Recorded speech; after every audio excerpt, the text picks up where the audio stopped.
अस्सलाम वालेकुम नाज़रीन। अल्लाह ताला से ये उम्मीद करता हूँ कि अल्लाह ताला ने आपको जहाँ पर भी रखा होगा अपने हिफ्ज़ अमान में रखा होगा। इकरा मेडिकल कॉम्प्लेक्स और डॉक्टर शाहिद सिद्दीक का जो है ना मर्डर, नाज़रीन 8 माह पहले की तकरीबन ये बात है।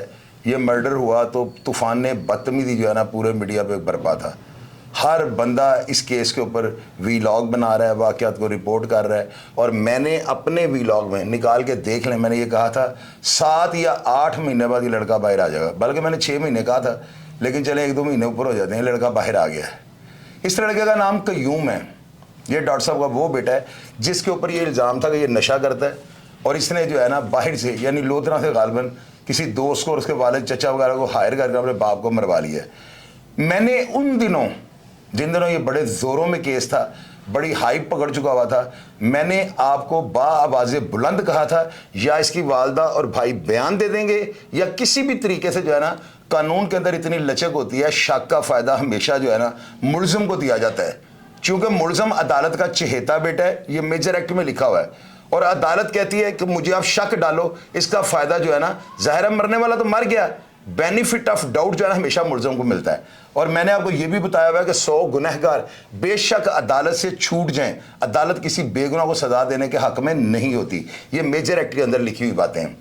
अब नाज़रीन आप ये देखें कि उस लड़के के ऊपर जुर्म ये था कि उसने पैसे दिए लिए, हाई कोर्ट ने जो है ना ऐसे ऑर्डर से पास किए हैं, उन्होंने हाई कोर्ट के जज साहब ने जो है ना एक एक चीज़ जो है उसको खोल कर रख दिया है।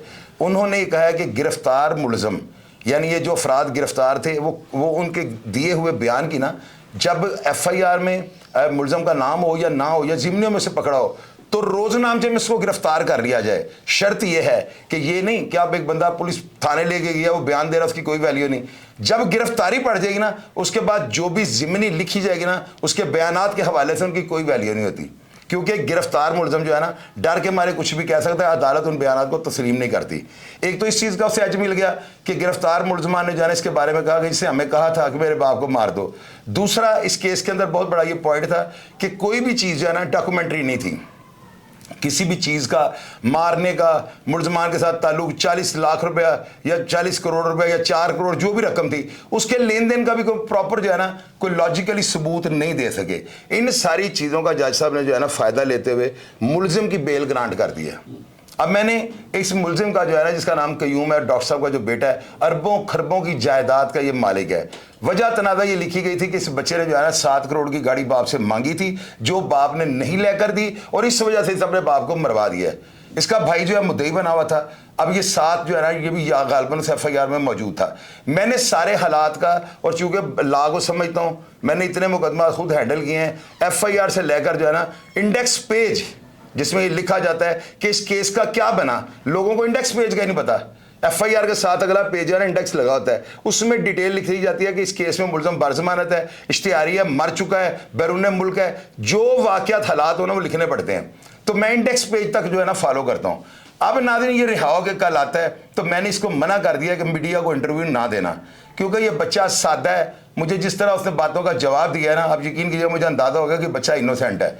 अगर ये गलती करेगा ना तो अपनी ज़ुबान ज़्यादा चला के गलती कर जाएगा, वरना इस बच्चे के अंदर मुझे कोई ऐसी बात नज़र नहीं आई कि ये मर्डर में इन्वॉल्व हो। अब हो भी सकता है, यहाँ पे हर अनएक्सपेक्टेड चीज़ है वो अगले मिनट हो रही है, तो लिहाजा मेरी पेशेंट कोई गलत भी हो सकती है। लेकिन आप इसके लबो लहजे से अंदाज़ा लगाएं, क्या ये बच्चा आपको इन्वॉल्व लग रहा है? मैंने एक बड़े ख़ास आदमी को जो कानून को बड़ा समझता है, मैंने उसको प्राइवेटली तौर पर भेजा था कि जाके इसका इंटरव्यू करो, आप उनके सवाल जवाब चेक करें और ये अंदाज़ा लगाएं कि ये बच्चा आपको क्रिमिनल लग रहा है, क्या ये बच्चा आपको नशेई लग रहा है, क्या ये बच्चा मेंटली तौर पे अपसेट लग रहा है। फैसला हमेशा की तरह आप लोगों ने करना है। आप ये वीडियो देखें। आप कितनी देर अपने वालिद के मुकदमा कत्ल में जेल रहे?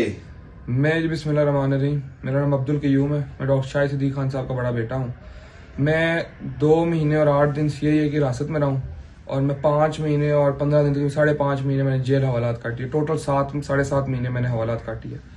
अब रिहाई के बाद आपको किन मसाइल का सामना करना मुझे पड़ा? एक नहीं कई मसाइल का शिकार हूं मैं इस वक्त। मेरा पासपोर्ट, मेरे डॉक्यूमेंटेशंस, मेरी ID कार्ड, मेरे ATMs, मेरे प्लॉट के कागजात, मेरी प्रॉपर्टी के कागजात, जितना कुछ मेरे नाम है पाकिस्तान और बैरून मुल्क, वो सारा कुछ हसीब मेरे पेश होने के अगले दिन ही आके मेरे कमरे से उठा के ले गया है। उसने मेरी वालदा और मेरे भाई को थ्रेट किया हुआ है, मुझे मेरी वालदा से नहीं मिलने दिया जा रहा, मुझे मेरे भाई से नहीं मिलने दिया जा रहा।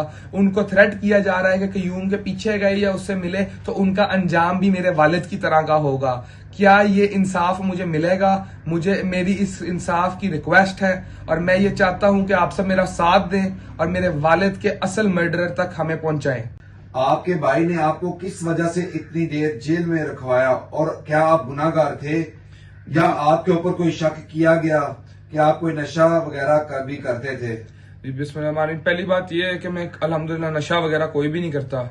मैं एक हेल्दी लाइफ गुजार रहा था और मेरा जो भाई है उसको मिसगाइड किया गया है और इस वक्त मेरे भाई को इतना बुरा मिसगाइड किया गया मेरे कजन हसीब की तरफ से, जो कि इस वक्त सोल बेनिफिशियरी है मेरे वालिद साहब के मर्डर का, जो कि शामिल तफ्तीश भी खुद हुआ था और तफ्तीश से क्लियर भी एकदम खुद हो गया था, जिसकी मुझे आज तक समझ नहीं आई कि वो कब तफ्तीश में आया, क्यों आया, कैसे आया और एकदम तफ्तीश से निकल गया। और आज वो मेरे वालिद साहब के सारे कारोबार पे पूरे पाकिस्तान में वो बेनिफिशियरी बना हुआ है और वो मेरे हक पे बैठा हुआ है और उसने मेरे भाई को और हमें वो थ्रेट किया हुआ है, एक इनडायरेक्ट थ्रेट किया हुआ है कि कयूम के पीछे कोई ना जाए। लेकिन अल्लाह बड़ा गफूर रहीम है, जो कि जिल्लतों में भी इज्जतें देता है, वो अल्लाह है। आपकी जमानत कैसे और किस कोर्ट से हुई? जी, मेरी जमानत लाहौर हाई कोर्ट से हुई है और मेरी जमानत मेरिट के ग्राउंड पे हुई है, जिस पे जज साहब ने भी यही फरमाया कि मेरे खिलाफ कोई एविडेंस नहीं है, मेरे खिलाफ कोई कंक्लूसिव एविडेंस नहीं है। मेरे साथ किसी भी को अक्यूज्ड की स्टेटमेंट के ऊपर मुझे फ्रेम किया गया है इस केस के अंदर और इन्वॉल्व किया गया है, वो इनएडमिसिबल है कोर्ट के अंदर को अक्यूज की स्टेटमेंट पे इन्वॉल्व करना। और मेरी मेरिट के ग्राउंड्स पे ऑन नो एविडेंस मेरी बेल हुई है। मेरे पास इतला है कि आपके ऊपर कोई कोल्डाफत जेल के अंदर भी कुछ हमला हुआ था। जी बिल्कुल, मेरे पास असैसिनेशन अटेम्प्ट हुई थी, उसके अंदर पॉइजनस सिरिंजेस और पॉइजनस एलिमेंट्स का इंकशाफ हुआ था। अल्लाह का लाख शुक्र है कि इस साजिश के मैं मुताबिक मरा नहीं, मैं इस दुनिया में मौजूद हूँ और मैं बच गया हूँ और इसी वजह से सुप्रीटेंडेंट कोर्ट लखपत जेल ने मेरा चालान कैंप जेल लाहौर मेरी सेफ्टी के लिए भेज दिया गया। जी कयूम साहब, आपकी शादी हुई है? जी नहीं, मेरी शादी नहीं हुई।